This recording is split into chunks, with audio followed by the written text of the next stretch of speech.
time for Sweet Home Cannabama, a show that'll answer all your questions, provide accurate information, and dispel the myths of cannabis. And have your specific questions answered by emailing Jennifer@Cannabama.com or text or call 343-0106. And now, for all things cannabis in Alabama, here's your host, Jennifer Boozer. Welcome to the show, everybody. I'm your host, Jennifer Boozer Stewart. You're listening to Sweet Home Cannabama here out of Mobile, Alabama on FM Talk 106.5. We're live streaming also from YouTube and social media. So if you are watching from your computer, your phone, wherever you're at, I think my husband probably watches it on YouTube TV. Share it. Share it with your friends and family. Let's talk about it. We've got an important topic tonight. This is very Alabama-centric. So everybody put on your listening ears. Thursday, let's get into these current events. Thursday, the Alabama Medical Cannabis Coalition issued 3 out of 4 dispensary licenses. Now, remember, they gave licenses and took them back 3 other times in the last 4.5 years. So Thursday, they actually issued these licenses. There are 3 of them. The 4th license has been challenged. And I think they're going to start addressing that at the end of January, I believe, sometime around the end of the month. Not sure how that's going to go. But as of Thursday, we now have 3 licensed dispensary companies for the Alabama Medical Cannabis Program. And that means 9 dispensaries are on the way for the entire state. I do know that there will be at least 1 in Mobile and 1 in Daphne. So our listening area will have at least 2 dispensaries, and who knows after that. But what this does is now that these dispensary licenses have been issued, now doctors can officially apply to be certified as medical cannabis physicians in the state of Alabama program. And also, it triggers the patient registry process that will be coming up soon. I don't have any information as of this broadcast yet on how you can get a medical cannabis card or any of those questions. We know lots and lots of people have, but I would encourage you to go to the Alabama Medical Cannabis Coalition. That's why people get that AMCC and the ACC confused. I apologize. The Alabama Medical Cannabis Commission, their website will have all the details as they come out. So I encourage you to go there and look for information. As far as the integrated facility licenses, which is the last category to be licensed, we're being told that sometime this summer, they will go through the same process that the dispensary license applicants did. But we do not have a solid date on that yet. So obviously be watching for that. And again, check the AMCC website for more details. On the hemp side of things in Alabama, the ABC obviously still has not issued any hemp licenses. Today is January the 12th. So there are businesses that have had to close their doors now for 12 days. And we have no idea when any licenses will be issued. I think the application process is supposed to be from January 1 to February 14th. So it's probably likely that none of them will be issued before that February 14th date. But we don't know. Again, every time anybody in the industry calls their local ABC office, a different answer is given. So, I would say shop local, but there's nothing to be had. And we don't have any idea when this will kind of come to an end. I feel very sorry for all of my colleagues who are out there trying to keep it going, because I know how substantial even a day or 2 in a loss of sales is to a business, much less almost 2 weeks now. It's interesting because the hybrid shops are the ones, a lot of the shops that are still open are these hybrid shops that sell nicotine alternatives as well. And I know we've talked about that before. And the way the licensing is set up, they will not be able to go and get a license as is. You can have hemp products if you are a liquor store. You can have them if you're a grocery store, as long as you meet the requirements, square footage, that kind of thing. But if you are a hybrid hemp and vape shop, you will either have to drop your nicotine alternative products, which, by the way, is the only reason anybody's going to be able to pay rent this month, or they will have to add liquor, a significant amount of liquor in the store, and have all of the things that come with that. And I find that very ironic because of how many of us see addicts in recovery that come through and rely on us for products that help to get them and keep them sober.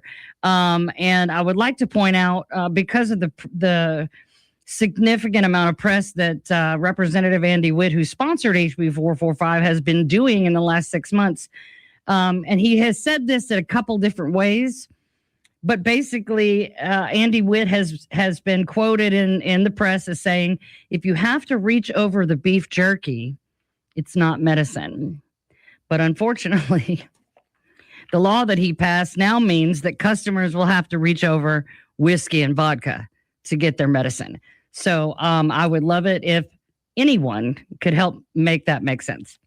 Lobby groups, veterans, and advocates are either in D.C. or on their way. Our good friends John and Kara Grady from Missouri just left this afternoon, and they are going to D.C. asking Congress for a 24-month extension on this piece of legislation that was passed, tucked into the continuing resolution / appropriations bill in November. And they changed the definition of hemp federally, and that change would effectively wipe out hemp in America. There are no plants that we know of and no products that would meet the legal requirements laid out in that legislation that was slipped in by none other than Kentucky's Mitch McConnell in order to open the government back up. That was part of a ton of other things that was included in that bill. And so we were given a 12-month moratorium on that law going into effect.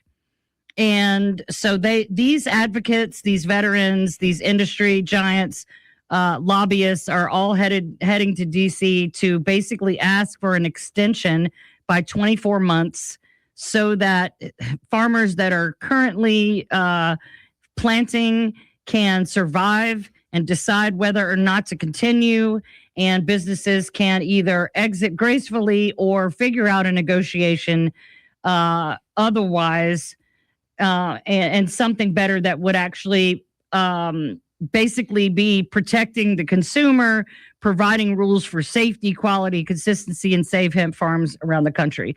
So to anybody who is up there in DC, I say up there because we're way down here, but anybody on their way to DC or in DC, we wish you all the best of luck and give them hell. And I want to go ahead and start talking about our guest. His name is Damion McClellen. He is the social media and web director for the Alabama Cannabis Coalition. You hear me talk about them a lot. I am very heavily involved as the communications director, and we wanted to we've been talking about doing this episode since August with Marty Shelper, the founder and president of the ACC. And this show is especially important going into the 2026 legislative session, which starts tomorrow, by the way. We just went from the most wonderful time of the year to step into the most traumatic time of the year. If you are in hemp or cannabis advocacy or the industry or are a consumer these days, because, it's Alabama. But we want to get on here and we want to tell you how you can best help us as we take on this new legislative session. We're still reeling from HB 445, and now we've got to face down things like SB 1 from April Weaver. There's another bill that's been pre-filed to add an additional felony charge if you are pulled over and caught smoking cannabis or vaping cannabis with a child in the car. Is additional felony charge. So these are just the beginnings of what we're going to be facing, and then trying to figure out how to undo some of the damage that was done to the hemp and cannabis industry in the last year, because it has been one hell of a year. So I want to go ahead and welcome Damion to the show. Welcome, Damion.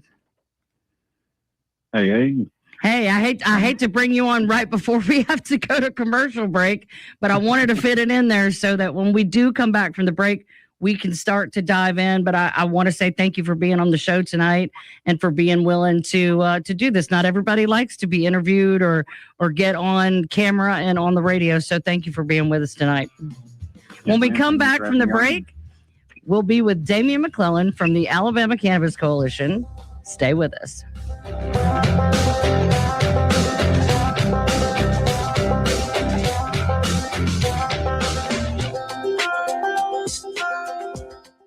If you or someone you know is struggling with addiction, please call this toll-free number right now. 800-410-4036. That's 800-410-4036. Calling your addiction team. You're taking the first steps to recovery. Don't fight addiction alone. Their advisors are ready to take your call. Your future is still a bright place. The help you need could be one call away. 800-410-4036. That's 800-410-4036. This call is completely confidential. And if you have private insurance, there could be little to no cost to you. Even if you've already been to treatment, give us a call. There is no need to let addiction ruin your life. Take the first step now. Call your addiction team at 800-410-4036. That's 800-410-4036. Make the free call now. 800-410-4036. Your addiction team is a third-party advertiser for various treatment centers and placement networks. Individual results will vary. Visit youraddictionteam.com/terms for more information. We weren't sure adoption would happen for us, but when it did, it happened threefold. Mary and her husband first met their 3 children when they became their foster parents. Little did they know that their house would become the siblings' forever home. We had to help them adjust to the idea that they wouldn't have to leave. Children in foster care have lived and survived so much. We had to help them process their trauma. And now to hear our children say that they know they have a mother and father who take care of us, teach us, and love us means everything. The Dave Thomas Foundation for Adoption is committed to finding safe, permanent homes for the longest waiting children in foster care. I not only love these kids, I am just so proud of them. You can help. Visit davethomasfoundation.org. Welcome back to Sweet Home Cannabama. Now with all the information you want about cannabis, here's your host, Jennifer Boozer. Welcome back, everybody, to Sweet Home Cannabama. I'm your host, Jennifer Boozer Stewart. And just before the break, I introduced our guest and we had to go to break. But I want to say we are talking tonight to Damion McClellen. He is the social media and web director for the Alabama Cannabis Coalition. Welcome to the show, Damion.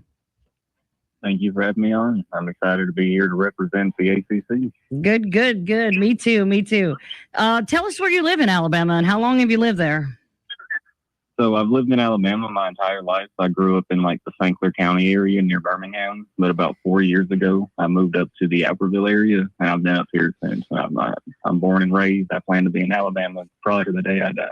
Well, I am not from Alabama, but Alabama has been my home most of my adult life, and it is my children's home, and I do love the state of Alabama very much. So I plan on being here for the rest of my life, too.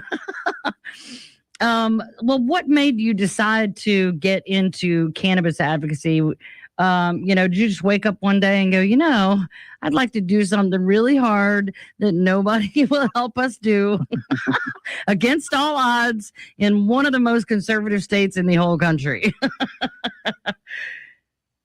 Well, I've always been not always active in advocacy, but I've always supported the legalization of it.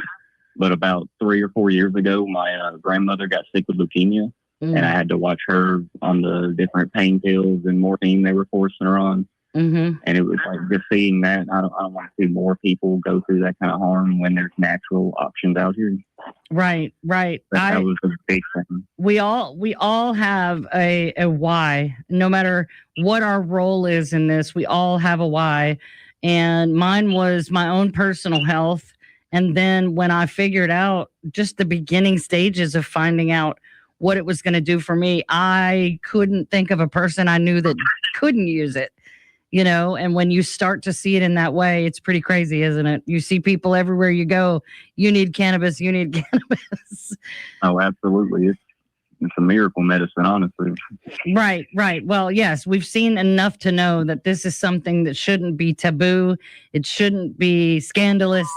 And the majority of the population shouldn't be completely unaware of all of her glory, if you will. What do you think has been the biggest challenge since you have gotten into the advocacy work and come alongside Marty in trying to make the vision come to life and inspire the people of Alabama? What do you see right now has been the biggest challenge in that? So in like my personal advocacy, the biggest challenge I had early on was getting over the fear. Just being scared to speak up and putting yourself out there like that. Yep. But before I got involved, I sat there and watched the ACC and Marty out here doing stuff, and that really what gave me a lot of the confidence to stand up and start getting active like that. Right. It is scary. I can remember those first several conversations with the people in my life, especially someone in recovery, to bring up the subject of cannabis, which most people would put in the same box as alcohol and illicit drugs and things like that. And, that is a big challenge. The fear. I mean, I guess I still experience that, when a stranger asks me, what do I do for a living? Or, it's like, well, how much time you got? How comfortable are we right now? Because you never really know how people are going to respond. Most people are totally okay with it, but every once in a while, you get somebody that is just like, get away from me, like you have the cooties or something, and it's pretty interesting. There's definitely that one in a few out there still. Yeah, right.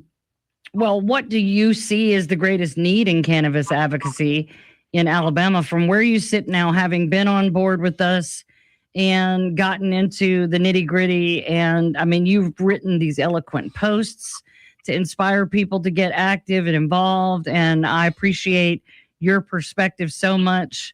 And I know I can speak for myself, and I'm pretty sure I can speak for Marty, that sometimes you feel like a broken record and, is this thing on? Is anybody here? Am I talking to no one? But what do you see? I mean, you're significantly younger than even me. And so you're a totally different generation. And I'm interested to know, because you would think that more people in your age group would be easy to talk to. What do you think is the greatest need we have in advocacy in Alabama? How do we talk people out of their stigma, their fear, their reefer madness mentality? So yeah, I'd say the biggest thing we need right now is just more education, allowing people to upfront see how things work and actually understand it, ending the whole stigma, people being scared to even talk about it openly because they think they're going to get in trouble for it or something. Right. And then also, I think people need to get more comfortable speaking up and get we're going to the lobby days soon. That's a good chance for people to stand up and actually share their story with the people who matter. Right. Do you think that there is I think there is, but do you think there is a disconnect between what the people of Alabama think and how they feel about cannabis and what the legislators either believe or want to believe? Oh, absolutely. I mean, you can any post about cannabis in anywhere around, you can see all the support in the comments. Many people are online very vocal about what they want. But then we have our representatives sitting here doing the exact opposite of what the people are asking for. I agree. I've seen posts that have 500 comments, and 4 of them are like, "No way, we don't want that here." And the rest of, I mean, some people even, they joke, they crack jokes, they're super sarcastic.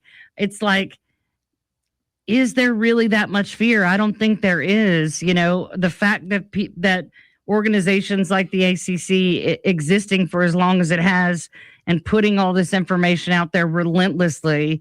You know, what we're trying to do here with Sweet Home Cannabama is getting that information out to people relentlessly.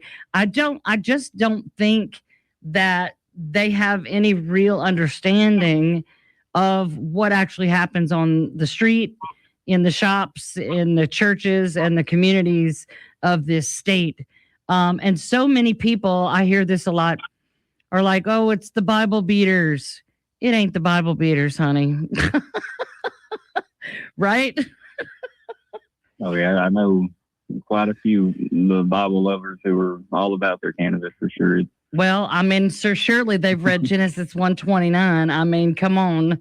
You know, I mean, it gets to the point where it, just like everything else that's going on in the world, you look at it and go, do you want me to be that stupid, or do you really honestly think I'm that stupid? And it gets insulting after a while, I think. I agree. Yeah. The condescension, I think, you know, we know what's best for you. That's not how this works. That's not how it's supposed to work anyway, right? We're supposed to elect people that then come back to us and go, okay, gang, what do we want to do? And then they go and do it. And I'm not sure when that stopped happening, but it absolutely does not happen in this state. Oh, no, our representatives are more concerned about donation money and stuff like that. They're not listening to us at this moment. Right. So the legislative session starts tomorrow. And like I said before, we went from the most wonderful time of the year to the most traumatic, because last year, I'm still not sure how we all lived through last year. And I have been dreading tomorrow like so hard for the last 6 months, because we barely caught our breath, and then life just like totally went downhill. And now we have to go back. We have to go back to the very place that took away everything we had. We have to go back to those same people and now play nice, so they'll give us the time of day, hopefully, and continue to fight. And to me, the lines are blurred. Everything's in the air. We've got so much going on between the evolution of the enactment of HB 445 alongside federal legislation, and then coming back to the executive order rescheduling, the Medicare situation. I mean, there's so many things that are up in the air. It's really been hard to keep up with all of the changes, much less make any sense of them. Wouldn't you agree? I mean, they've been changing it nonstop since it's come out. I mean, ABC keeps putting out new things that weren't in the original stuff. Like, it almost seems like they're just trying to snuff it out. Like, well, it's right. It's like they keep kicking the can down the road a little further, and a few of us drop off, and a few more drop off, and a few more drop off. And if they just keep kicking the can long enough, no one will be left to fight. And that's the way that it feels to me, of course, because I come from within the industry as well. So, I really don't know what it's going to take, but we have to keep trying. I know, and I know that what we do is good, and it's right. And we are ultimately, at the end of the day, we're fighting for the sick, suffering, and dying people of Alabama, and they deserve to be heard. Yes, ma'am. Okay, so. And we're going to have to go to a break for in just a second. But I want to talk about the ACC website, because you, as the web director, web designer, you have done an amazing job. And it's a tool that the ACC has been really missing for a long time. And I know Marty is over the moon about how it's turned out. It's beautiful. It's easy to use. I want to encourage people to go. You can go right now, if you're watching from home, to alabamacannabiscoalition.org. Start checking that out. But there's so much there that people can use. I said earlier, go to the AMCC website if you have questions about medical cannabis, but everything else, you want to talk to the ACC. When we come back from the break, more with Damion. Stay with us.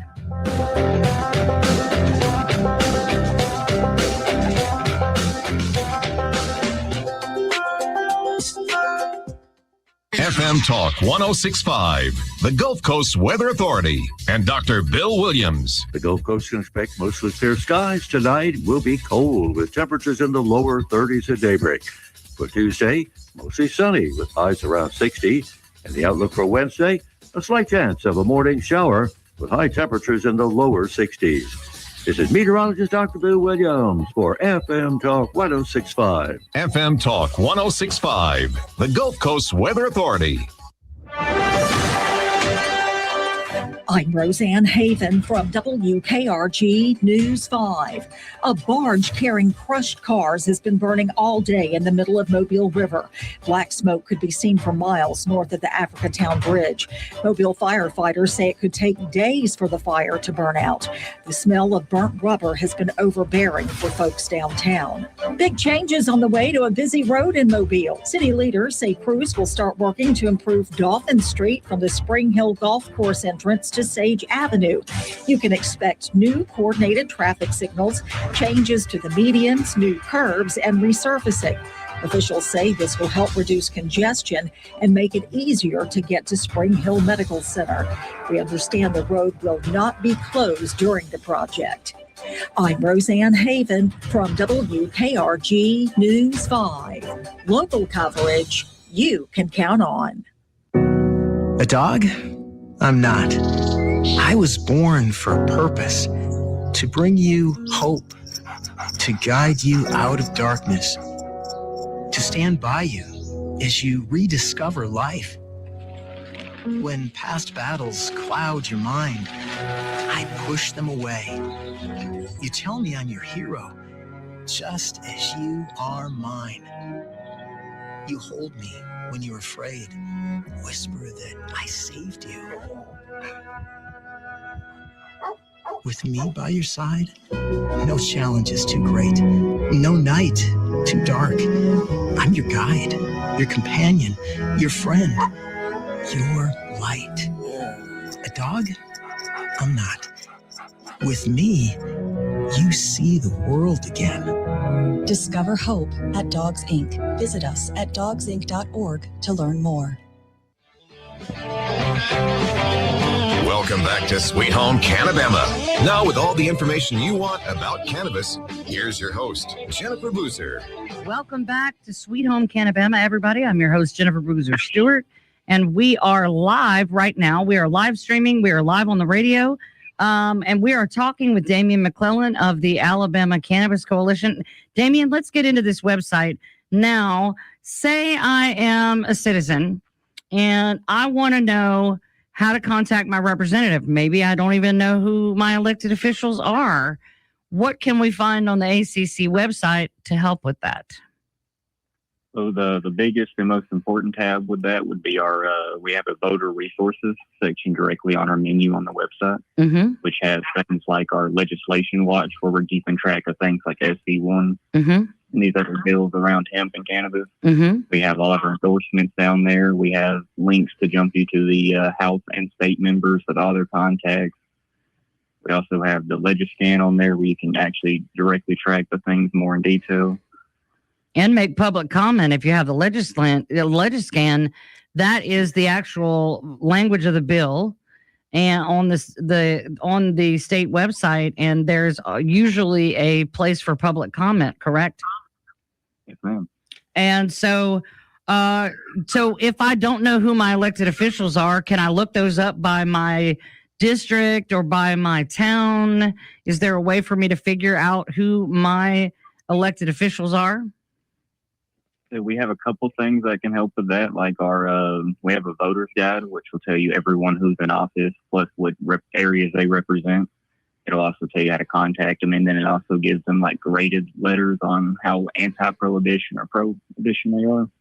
Right. Yeah, that was something that I thought was really helpful because, you know, most of the candidates, in my experience, aren't going to talk about their stance publicly. At least not in elections in the past, unless they were directly involved with the hemp or cannabis legislation. You don't really hear from these candidates or elected officials what they actually personally feel, how they would vote, that kind of thing. So having that as a resource is really important. And I believe, so if I look up my senator and my House rep, it will tell me whether or not whether they are pro cannabis and hemp or whether they are a prohibitionist, correct? Yes, ma'am. It would show you on a scale from like A to F how pro cannabis or anti cannabis they are, and then it'll also tell you if they've gained a ACC endorsement or not. Right, and that's another thing, because maybe they voted no on HB 445, but they won't publicly say whether they're pro cannabis or not. They're going to get a certain grade. The ones that say outright, nope, not happening, that's an automatic prohibitionist. But what I found interesting and I think is helpful is because the ACC, Marty went and emailed every one of these candidates and gave them an opportunity, a lot of them multiple opportunities, to say whether or not they are pro cannabis, so that we could have that information. And a lot of them will ignore. They just won't answer. And so what do we do when they don't answer? Yeah, sometimes they won't answer at all. They won't want to be public with us about their opinions. So in that case, we'll go through the internet and scrape out different interviews they've done in the past or any past tense time that they've been public about it, and we'll put together our best estimate on where they're at on that scale. Right. And on their voting record, really, I mean, because you could say one thing, but when they go to vote for these bills for or against them, that's when the rubber meets the road with these candidates, because, again, they could say whatever they want to appease whatever group it is they're speaking to. But until they get up there and cast their vote, we don't really have any idea who's going to put their money where their mouth is. Absolutely. Yeah. The action's definitely more important than just saying something. Right. And so then, of course, you mentioned the endorsements of the candidates that have been asked and answered, yes, I'm pro cannabis and hemp, and I would appreciate an endorsement.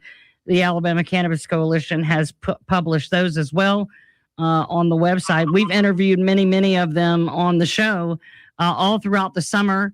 We had pro hemp and cannabis candidates, and we'll continue to do that through the midterms and even through the elections in November. But you can find all of this. Again, we're talking about the Alabama Cannabis Coalition website, which is alabamacannabiscoalition.org. Let's talk about lobby days. Last year we had one day in April where we invited the public to come and meet us at the State House, kind of a group outside that was rallying. That was the ACC, and then the Alabama Hemp and Vape Association folks were also there giving tours of the State House. I had a group of about 12 with me. 8 of them came from Mobile and carpooled with me. And, most people don't realize that any citizen can go to the State House, that it is not some invitation only. You have to be somebody. Any citizen in the state of Alabama who wants to can go to the State House, go through security in the lobby, and as long as you don't act a fool or do anything crazy, you can go and find your House rep, your senator. You can go and watch the proceedings as they debate and vote on the floor. And then, of course, they live stream most of these committee meetings and hearings on their YouTube page. So, it lends itself to being open to the public. But most people, a lot of the people that went with us to the lobby day did not really understand. I know Marie Hood that went with me. She said, I can't believe you can just come in there and walk around and talk to people. And I'm like, yes, their job is to talk to you, to know what you want. And so that was an interesting day. But the thinking behind lobby days was, why do one when we can give more people an opportunity, right? Yes, ma'am. That's what it's all about. Yeah. So, right. So people will have an opportunity to go up there and speak their piece if they want to print their story and drop it off on these guys' desks, whatever it is that they want to do, and make their voices heard. But instead of one day, we're doing 3. The first is January 27th. The second one is February 24th. And the third, it's March 17th. This session is a little bit shorter as far as months go. They're kind of cramming those 30 days in a little tighter because it is an election year. And so all of this will be wrapped up by March 23rd. So we have these 3 dates. And I want to talk about what are we doing as far as Lobby Day and how to register. Can you tell us a little bit? Let's just talk about registering. How can you RSVP? Hey, I'm coming to Lobby Day, and I'll be there from X city or X county or wherever. Where can they do that? So if you visit our website at the Alabama Cannabis Coalition.org, we do have an events tab, which will give you all the currently public information about the event. And then through RSVPing on the website, you'll be added to an email list, and that's how you'll receive the actual direct info for the day of, such as the room number we're meeting in and everything. Right. Yes. We will have to have a room assigned to us that we can meet in and sort of be our little home base.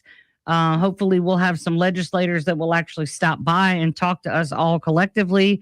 I know I've been to the other Lobby Days with Marty, and that's kind of how that worked. And then, we can proceed to go and give tours and take people around if they would like. And what else can we expect? I mean, what do we have planned? Well, this isn't like a rally or protest. Right. This time around, we're going up there dressed professionally. We're going inside the House, speaking directly with our representatives. We're inviting all the citizens to come join us and be in a group so they can share their story without being in fear. But we want people to talk directly to the ones who make these laws and explain to them how cannabis does help them. So maybe it'll help them realize the issues they're causing by these bills. Right. Sometimes there's a time to rally and protest. And sometimes there's a time to put on your Sunday best and go up there and act like you got some sense and, walk the walk and talk the talk, because I know it's very intimidating for me to be there. I always grapple with a little imposter syndrome. Like, I don't really belong here. What am I doing here? I don't really want to be here. But this is to me life or death for a lot of people. And so I'm there. But what would you say? I mean, will this be your first Lobby Day? I attended one of the rallies last year, as it was my first year with the ACC, but this will be my first official Lobby Day, actually going inside and speaking directly with them. Yeah. So, I mean, are you a little nervous? Be honest. I mean, a little bit. It's hard not to be a little bit nervous with it, but it's like you said, it's an important thing to fight for, and I think it's worth putting the anxiety behind and just going through with it. Right. Well, again, those days are January 27th, February 24th, and March 17th. You can RSVP and register on the Alabama Cannabis Coalition.org. And what about rides? I mean, what about people who want to go? Last year I had a carpool with 8 people, and we all piled in 2 vehicles and went down there together. And is there a carpool option for the ACC members who are having to drive to Montgomery from elsewhere, who may or may not be able to drive or have a vehicle? Yes, absolutely. We have an ACC Lobby Day carpool group on Facebook, and when joining there, you're able to post your location where you're at and request rides, or you can go in and post the empty seats you have for your ride. But we do have the Facebook group to allow people to group for carpools like that. Okay, yes. And I mean, if you can find a buddy or somebody that that's a great option, but not everybody has that option. And I happen to know that everybody I've ever met with, ridden with, had ride with me, show up to an event like this. We're all there because we care, A, about having freedom with the plant, but B, we care about our neighbors, our community, our families, our friends. People that we know need access to this plant and need it now, need it yesterday. So, it's interesting to me, the camaraderie. Wouldn't you agree? The camaraderie that can be found between, I mean, look at you hanging out with a bunch of old ladies on the ACC. Oh, yeah. The fight can definitely bring people together. Yeah. I mean, all walks of life. You're talking about, people from every demographic, every socioeconomic group, every part of the state. poor people, wealthy people, educated people, sick people, healthy people. Everybody who has been affected or has someone that they love has been affected by sickness or disorders or disease that they couldn't battle without the help of cannabis, or they want to be able to have that as an option. So many people, the ones that are, and some days it does seem like the whole world's against us. I don't believe that that's true, because I talk to too many individual people. But I think a lot of times when we start to get that opposition at the State House, it feels like the whole world is against you. But again, people should have the option, whether or not they are planning on using cannabis themselves. You never know what life is going to hand you. When we come back from the break, Alabama Cannabis Coalition's Damion McClellen. We'll be right back.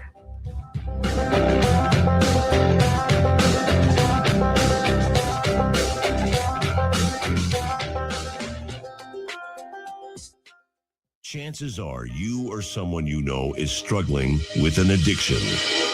And just like most things in life, if you ignore it, it won't go away. The truth of the matter is, if you want to reclaim your life, you need help. That's why you need to call the National Recovery Center sooner than later. We can't help unless you're ready to be helped. You need to want a better life. You need to want to stop the downward, out-of-control spiral you've been on. You need to make a conscious effort and take control. Our programs are designed to provide you with the care and support you need. Every person is treated with a unique treatment plan designed specifically for you, regardless of what stage of addiction you're in. Don't let the pain of addiction ruin your life. Call 800-950-0248. That's 800-950-0248. 800-950-0248. Right arm, right leg. Left leg, left arm. Both legs above the knee. Both legs, part of my left hand. Lost both my legs in Iraq.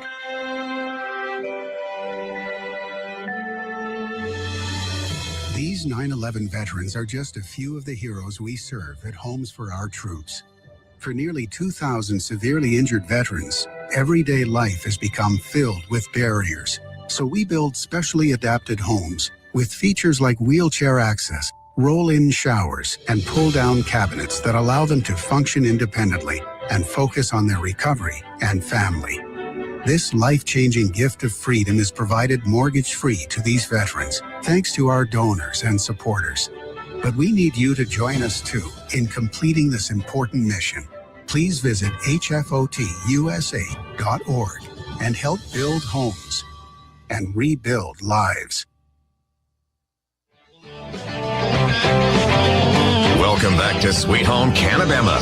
Now, with all the information you want about cannabis, here's your host, Jennifer Boozer. Welcome back, everybody. I'm Jennifer Boozer Stewart, your host. We're talking with Damion McClellen of the Alabama Cannabis Coalition. He is the social media and web design director.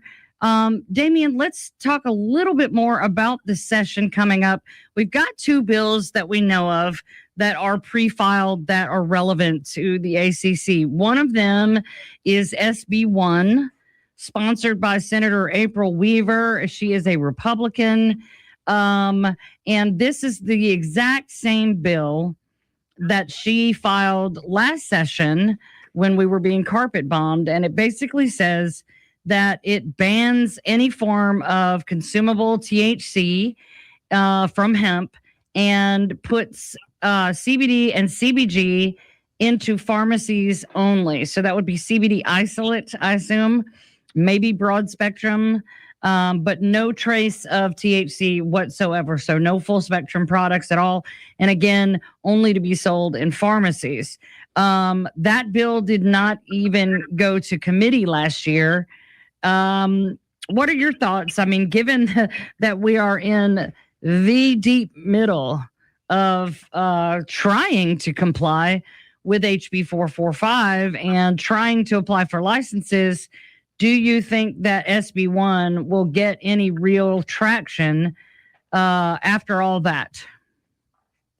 I don't think it's really going to go anywhere. Like, I hope it doesn't, at least. I mean, if they are able to pass that, that would just be a final blow to this industry. I believe it would be the final, let the pharmacy take it and kill us all off. They're not going to care. Right. Well, and it wouldn't make it pharmaceutical. It would just limit who can actually get a license to sell it. And I don't believe that pharmacies really want to deal with CBD and CBG. I mean, you can already buy CBD and CBG, terrible brands, weak products, stuff I would never put on my shelves. You can find those in CVS and Walgreens and Target, whatever. But anything serious, and again, making it CBD and CBG only means the effectiveness of those I mean, come on. There's, CBD by itself and CBG by itself, amazing things. But really, really, really the value lies in the entourage effect when you get all the chemical constituents of the plant. And this would not allow for that. There would be no such thing as full spectrum in the state of Alabama ever again. And I believe that is the first tragedy. Yeah, it would first off severely limit the effectiveness, like you said. The multiple studies on cannabis already have shown that the real medical benefits overall come from full spectrum THC and CBD, CBG. They all need to work together, right, to create the truth that you're looking for. Right, that's exactly right. I think you're right. I don't think that this will get much attention because they already got what they said they wanted, and they just about killed us all to get it. And it's been in play for over 6 months now, and they have literally turned the industry in Alabama upside down. They have thrown the ABC board for a loop for sure. And I'm betting if you got the ABC board to the side and some truth serum involved, they would tell you they don't want to deal with this either. But you're right. I don't think SB1 will have much traction. There is a House Bill 72. It is being sponsored by Representative Patrick Sellers, who's a Democrat. And this would be an additional felony charge for if you get pulled over and you're caught smoking a cannabis product, you're going to get arrested. That's its own charge. And now if it's a hemp product, you're going to go to prison for 10 years. But if it's a illegal cannabis, it's a misdemeanor. But if you are actively smoking or vaping it in your vehicle with a child present, that is on its own an additional charge, correct? Yes, ma'am. Yeah. So and I don't know anything about Patrick Sellers, what his motivation is. I'm actually surprised to see anything at all negative toward the plant coming from a Democrat. Yeah, that is surprising. You don't usually see them go to after like that. No, and especially after last year, I tell people all the time, yes, we live in a Republican supermajority, and unfortunately for the hemp industry, the only elected officials who would go to bat for us were Democrats. But they just don't have the votes when it comes down to it at the end of the day to stop it from happening. If that Republican supermajority wants it to happen, it's all uphill. And I think that is one of the reasons why the ACC's work and the public outcry that comes with it is such an important part of all of this as far as advocating for the people of Alabama. Yes, ma'am. So back to the website, and let's talk elections. Because in all of this craziness, during and after the legislative session, we have midterm elections in May, and everybody is up for re-election. From the governor down, all of the sitting legislators are up for election. And I think that it's going to be interesting to see how this plays out. They must know, they obviously know, that when they are voting on bills and trying to pass certain bills in the session, they know that 2 months later, they will be up for election. And how do you anticipate that playing out? I think they upset a lot of people this last year. They received thousands of emails and calls during all this that were just blatantly ignored. Mm-hmm. So I think there's a good chance maybe people are upset enough that maybe their jobs are at risk.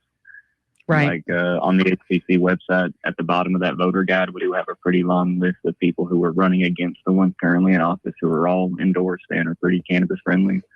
Right. So people vote that direction. Yeah, I think that's a huge distinction that we need to make sure people make on the website. There is a list of people who are currently in office and they have a grade, but there are also a whole list of candidates for various seats in various offices who have come out as pro-cannabis and hemp rather than let themselves be considered prohibitionists. And I think that is going to be one of the most useful tools on the website when it comes to voting. Can you find out how to register to vote? We have dismal voter turnout in Alabama. So if you're not registered, is there a way to find the link to register to vote on the website, or is that a separate thing? Absolutely. That voters guide tab that we have on there, one of the top sections there is a button that if you click will bring you straight to the page where you could register to vote right on your phone or computer sitting in your own house, and it takes maybe 5 minutes old and you're ready to go. Right. And the Alabama Cannabis Coalition, Marty and I have talked about this extensively. We have as a group. We are encouraging people, whether you're red or green, red or blue, we want you to vote green.